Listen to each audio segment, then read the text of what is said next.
Waktu ini sebenarnya kita ingin meneruskan agenda kita untuk memberi tumpuan juga kepada belanjawan. Ini berkaitan juga dengan kesejahteraan rakyat kerana ada juga digelar bahawasanya bagi belanjawan 2021 adalah belanjawan COVID-19. Mana untuk mendepaninya dalam masa yang sama di tengah-tengah ekonomi yang rapuh.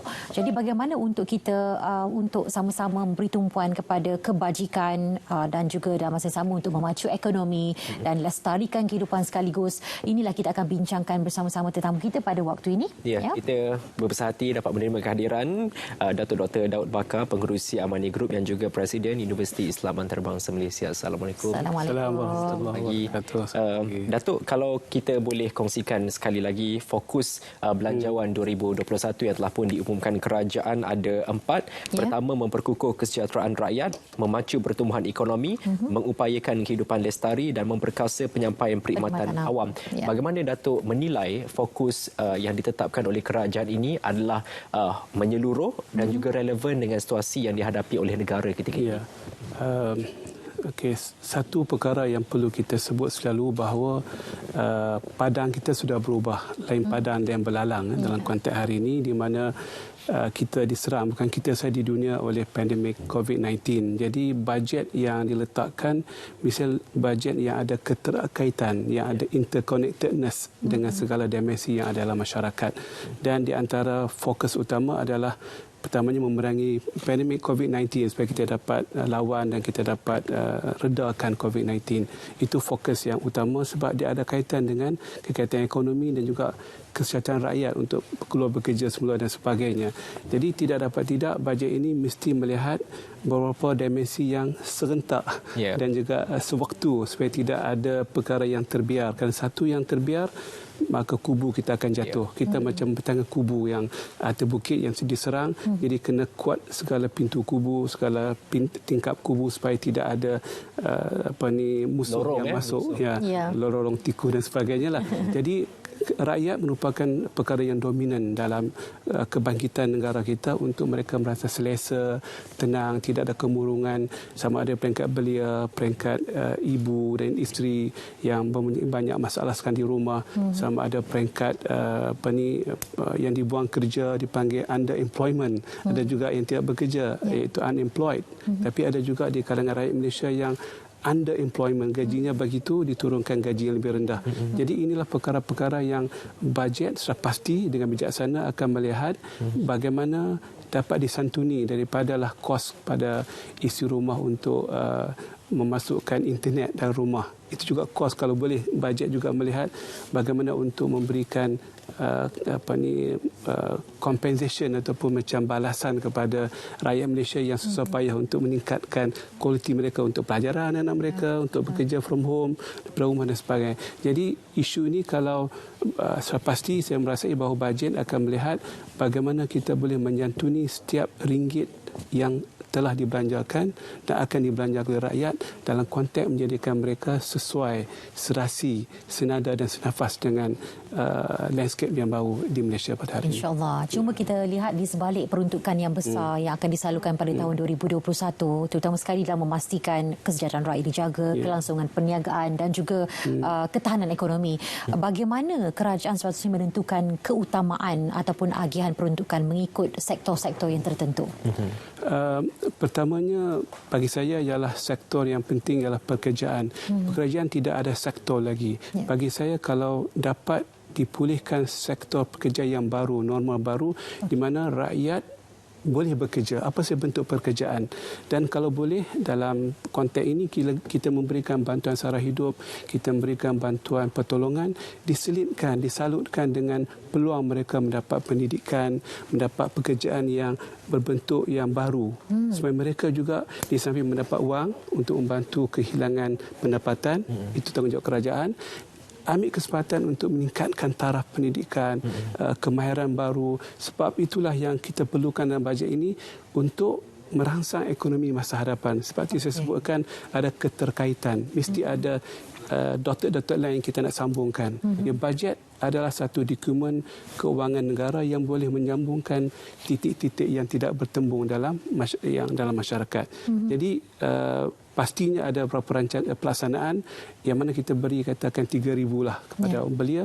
Mereka kena menghadiri kursus tertentu misalnya. Mendapatkan peningkatan pengurusan kewangan, pengurusan inflasi, pelaburan, pengurusan rumah tangga, anak-anak sekolah. Ini perkara-perkara yang rakyat perlukan. Di samping mendapat RM, mereka juga mendapat mata wang currency sosial. Jadi kalau saya pasti bajet akan banyak imbuhan-imbuhan yang membawa kepada pembinaan masyarakat rakyat baru di Malaysia. Di samping bantuan yang kita sebut tadi, ada juga satu suntikan baru supaya kita bergerak ke arah 2021-2022 meningkatkan balik pendapatan negara dalam pelbagai sektor, daripada yang sekecil-kecilnya sampailah kepada SME, sampailah kepada yang besar. Datuk, kalau pada khidmat Datuk lah sebenarnya, ekonomi baru apa yang perlu sama-sama kita cari dan kita pelopori mungkin? Pertamanya kita melihat kekuatan kita di Malaysia. Kita ada negara pertanian dan kita dari segi penyediaan barang makanan masih lagi under supply. Hampir 80% kita masih bergantung kepada pasaran luar negara. Kita bukan tidak boleh beli, tapi hari ini kesempatan sudah ada dan kita ada banyak tanah terbiar di Malaysia. Data tanah terbiar dengan tenaga terbiar dengan keperluan makanan cukup cantik dia punya rangkaiannya. Kenapa tidak diletakkan polisi yang menjurus bagaimana menjandakan sektor pemakanan dengan teknologi, dengan big data, dengan memberikan subsidi, memberikan galakan supaya paling kurang berapa bilion yang keluar negara itu dapat dikembalikan balik ke Malaysia, di samping memberikan peluang pekerjaan. Saya rasa yang penting bajet memberikan rasa kepada rakyat mereka ada peluang bekerja. Walaupun pekerjaan yang baru, bukan pekerjaan yang biasa, tapi ada semangat untuk pergi kerja. Orang katalah dalam masyarakat, pekerjaan itu adalah wajah kita. Kalau tidak ada pekerjaan, kita hilang personality kita. Ada cerita dalam masyarakat, pagi-pagi dia keluar bekerja, pakai baju cantik, sebab tak nak beritahu isteri dan keluarganya dia sudah kehilangan pekerjaan. Bila dia pergi tukar baju balik, pakai baju pejabat balik. Sebab itu maruah seorang rakyat. Jadi kita melihat ada cadangan daripada banyak pihak di luar sana mewujudkan satu bank kerja. Jadi kalau saya ada 2 jam masa, saya boleh cari masa untuk tengok orang tua, untuk buat tuition anak-anak kita, untuk menjadi pakar kepada bidang-bidang tertentu secara free time, dia panggil marketplace. Jadi kalau bajet dapat menumpukan isu pekerjaan, saya rasa dia akan menimbulkan semangat untuk bangun pagi bekerja dan kemahiran baru. Dan yang ketiganya, ini bentuk pekerjaan yang baru di masa hadapan. It's a free time. Selain daripada memberikan bantuan dalam bentuk kewangan, saya suka tadi input yang dikongsikan oleh Datuk, iaitu kita mengoptimumkan sumber yang ada dalam negara kita, khususnya sumber semula jadi. Bercakap tentang peluang pekerjaan, ini perkara yang menjadi kerisauan ataupun kebimbangan seluruh rakyat Malaysia sendiri. Bagaimana Datuk dapat melihat bahawa dalam kita berdepan dengan cabaran kewangan ini, kerjasama antara sektor awam dan swasta perlu lagi dipertingkatkan? Kerana saya teringat dengan mekanisme pelaksanaan dana penjana nasional di mana peruntukannya melibatkan perkongsian sharing modal antara kerajaan dan juga pelaburan swasta, pelaburan antarabangsa, yang pada akhirnya bukan saja dapat membantu dalam aspek kos, malah kita juga dapat menyediakan peluang pekerjaan yang lebih banyak kepada rakyat Malaysia. Satu poin yang cukup menarik, mungkin di masa lepas kita bincangkan PPP, iaitu Public Private Partnership dalam bentuk ekonomi. Mungkin masa sudah sampai untuk melihat PPP dalam semua perkara. Even dalam memberikan bantuan kewangan, kenapa tidak ada macam matching fund? NGO dikerahkan untuk dengan kerajaan RM1 dengan RM1. Kalau NGO Masjid Surau boleh memberikan sumbangan RM1, kerajaan boleh bagi RM1. Kita boleh developkan satu suasana baru. Dan inilah perkara yang belum dicuba lagi di negara kita. Bagaimana kita memperdaya atau mengupayakan masyarakat supaya mereka bersama-sama dengan kerajaan untuk memerangi COVID dan ekonomi yang lembab. Kerajaan ada limitasinya. Tidak boleh untuk menyantuni semua masalah dalam kampung, masyarakat, dalam lorong-lorong rumah yang berbagai-bagai rumah, berbagai-bagai. Tapi kalau kita mengupayakan komuniti masyarakat, NGO, masjid, surau dan juga aktiviti-aktiviti masyarakat dengan memberikan bantuan kewangan secara matching, pasti dia akan melonjakkan satu budaya baru, pemantauan, pelaksanaan, santunan dan sebagainya. Dan kita beralih pada ekonomi yang disebut tadi. Mungkin pada hari ini kerajaan kena melihat potensi swasta dan juga koperasi. Koperasi adalah merupakan giant yang sedang tidur.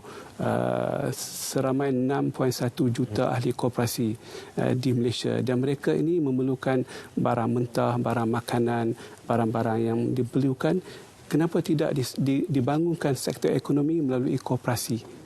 Yang contoh, dan belia hari ini belia yang tidak terlibat dengan koperasi, mungkin ada koperasi belia yang baru supaya mereka juga dapat menjadi pembeli dan juga pelabur.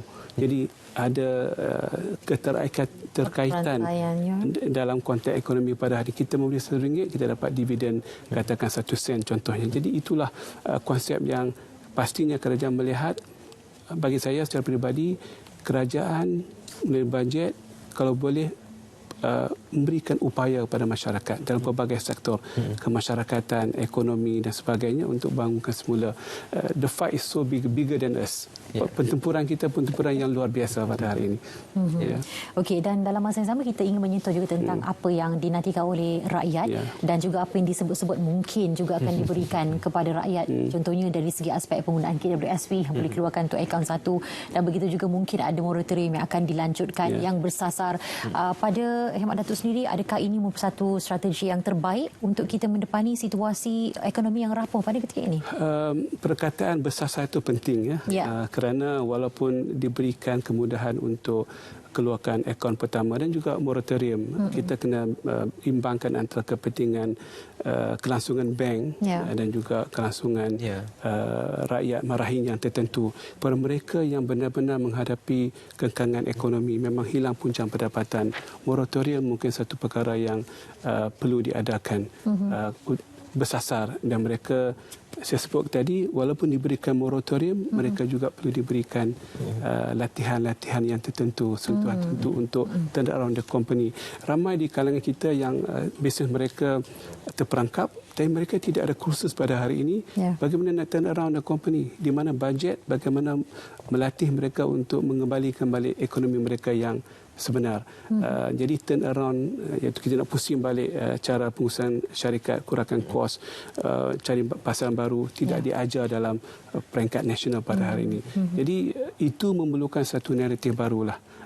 Moratorium penting kepada yang bersasar, akaun pertama untuk kecairan, dan juga skim-skim berbagai lagi dalam peringkat antarabangsa, bagaimana kita boleh mencairkan aset kita.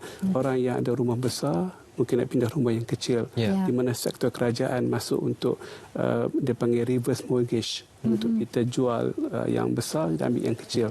Tapi kita ada rumah dan kita ada pendapatan setiap bulan 1,000 contohnya. Itu banyak dilakukan di negara yang di Eropah Utara, dan kita boleh lihat satu caring ekonomi, atau sharing ekonomi. Mungkin nak cipta aset baru susah zaman sekarang. Tidak ada penerbangan, tidak boleh pergi luar negara, tidak ada physical context. Mungkin kita tengok pencairan aset.